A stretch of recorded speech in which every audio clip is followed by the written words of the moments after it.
Al-Khatib al-Baghdadi, rahimahullah, a dit il est obligatoire pour l'étudiant d'avoir une intention sincère dans ses études et son intention doit être la recherche du visage d'Allah subhanahu wa ta'ala, qu'il soit glorifié subhanahu wa ta'ala. Il doit prendre garde à ne pas servir ses études ou servir des études pour obtenir la notoriété ou comme un moyen d'obtenir quelque chose mondain,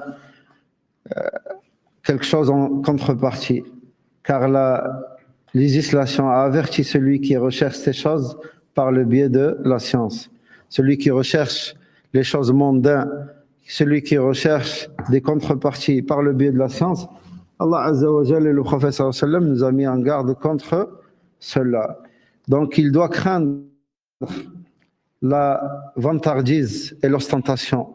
Son intention derrière la recherche de la science du hadith ne doit pas être l'obtention du commandement, avoir des adeptes ou bien organiser des conférences, car la plupart des afflictions qui touchent les savants sont de cette sorte, qui touchent les savants et les étudiants en sciences. Donc, l'étudiant en sciences, il doit rechercher la science, pourquoi? Dans quel but? Pour rechercher l'agrément d'Allah Azza wa Jal seul.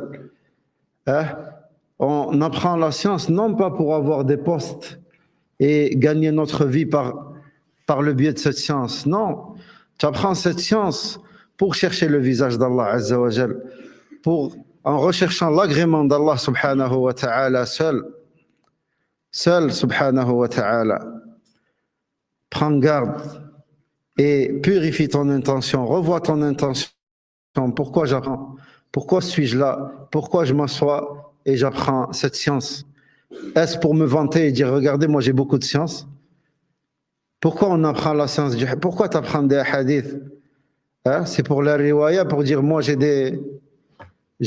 connais 100 000 hadiths?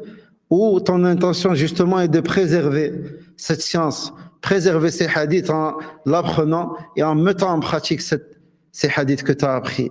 Quelle est ton intention, Akhil Karim?